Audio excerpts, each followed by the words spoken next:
Fala, galera!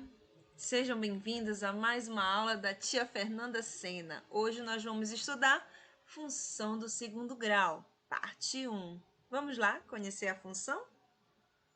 Vem comigo!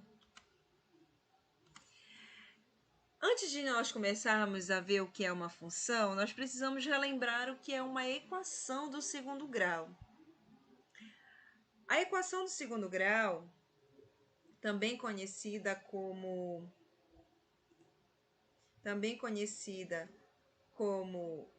equação quadrática, é a equação na forma onde A, B e C são números reais e x é a variável. Nós vimos nas aulas anteriores a função do primeiro grau, né? Ela é de grau 1. Agora nós vamos estudar a de grau 2, ou seja, vai aumentar mais uma incógnita, mais uma variável aí. Olha só, como é que a gente escreve uma equação de segundo grau? AX, de segunda ordem, ao quadrado, mais BX mais C, igual a zero. Essa aqui é a famosa equação do segundo grau ou equação quadrática. O A é o coeficiente de x ao quadrado, o B é o coeficiente de x e o C é o coeficiente ou termo independente. Assim como a função do primeiro grau, o segundo grau também tem um termo independente. E na equação nós temos esse termo. E ela é equação porque ela se iguala a zero. Olha só os exemplos. Eu trago para vocês 4 exemplos. A equação ela pode ser tanto completa como incompleta. Quando ela está completa, ela possui todos os elementos, o A, o B e o C. Olha só, quem é o elemento A aqui da equação x ao quadrado menos 5x mais 6 igual a zero? O A é o elemento que antecede o x ao quadrado. No caso, ele não está aparecendo, subtende-se que é o 1. O B é o menos 5, o sinal acompanha o número, lembrem, tá? Que é o que antecede o x. E C é o termo independente, que é igual a 6. O 6 ao quadrado, 6x ao quadrado menos x menos 1. Toda vez que não aparecer o número na frente da incógnita, está subtendido que o valor é unitário, tudo bem? Então, quem é o valor do A aqui nessa equação? É 6. O B, menos 1. E o C, menos 1. Aqui nós temos uma equação incompleta. Pode ter, professora? Pode ter uma equação incompleta. Alguns dos termos se anulam. Mas para ser equação do segundo grau, o primeiro termo não pode ser igual a zero, tá? Então, a equação incompleta aqui, o A vale 7, o B menos 1 e o C, como ele não aparece, ele vale 0.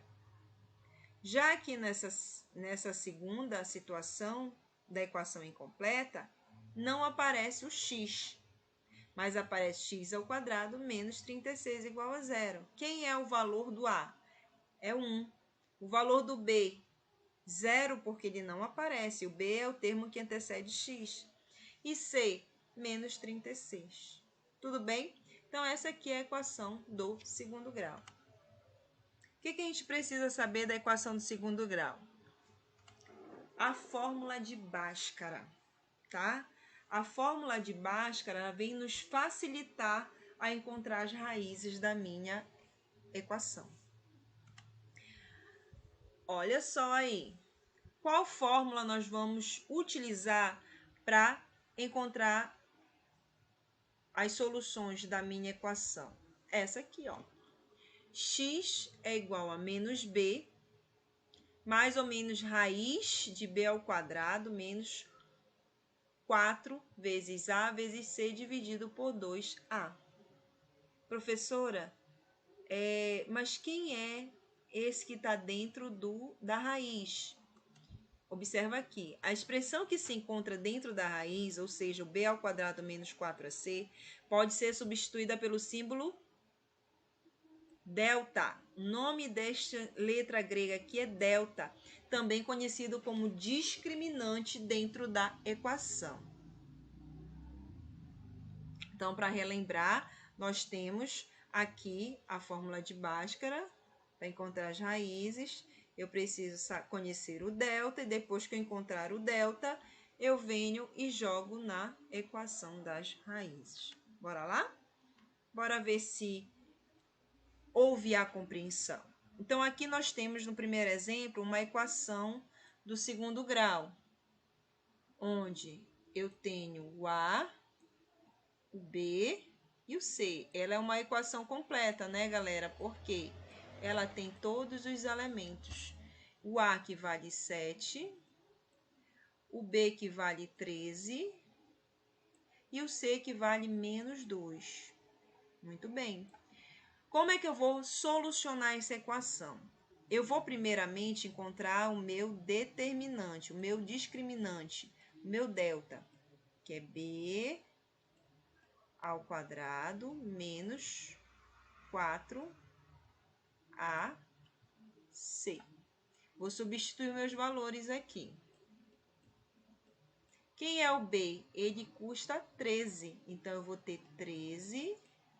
Não necessariamente precisa colocar entre parênteses, porque eu só coloco entre parênteses para facilitar a minha solução quando a minha base for negativa, tá? Menos 4. O A vale 7.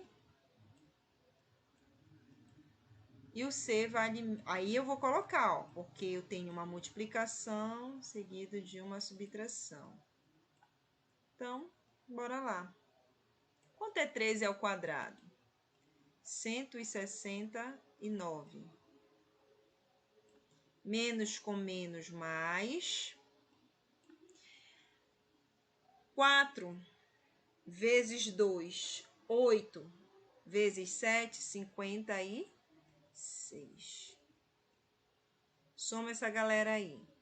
169 mais 56 vai dar 225.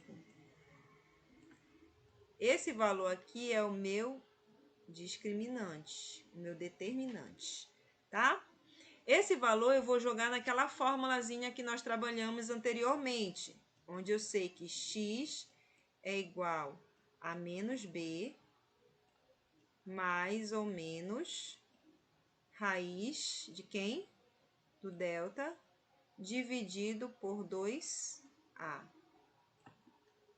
Ei, bebê, olha para cá. Dentro desse universo, esse mais ou menos significa que eu vou ter duas raízes distintas. Então, eu vou substituir os valores aqui. Quem é o meu B? Não é 13? Olha, menos da fórmula, o número. Aí, eu vou usar o sinal de positivo. Raiz de 225.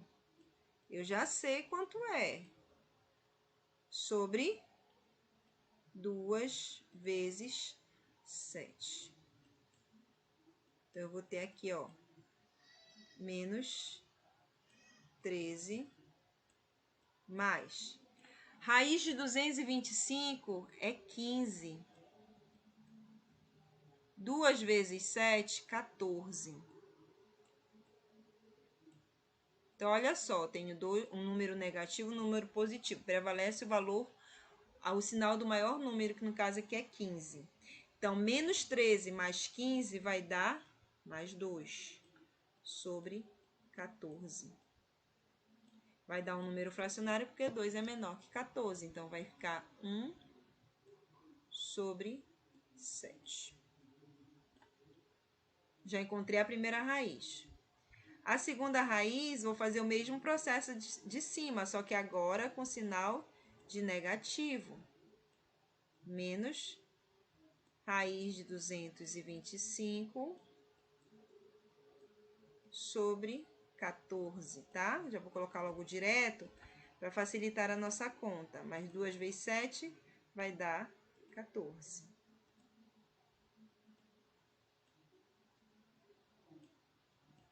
Então, eu vou ter aqui menos 13, menos 15, que eu já sei que a raiz de 225 é 15, dividido por 14. Menos, ó, só dois termos com o mesmo sinal, conserva o sinal e soma os termos. 13 mais 15 vai dar 28, dividido por 14. Então, menos 28 dividido por 14 vai dar menos... Só um momentinho, problema técnico. Vamos voltar aqui. Problema técnico. Atrapalhando a nossa continha. Aqui, menos 2, né? Então, a solução ou a resolução dessa equação nada mais é do que as raízes 1 sobre 7 e menos 2. É a solução da minha equação. 1 sobre 7 e menos 2. Valeu? Fique ligado que ainda tem mais. Beijos!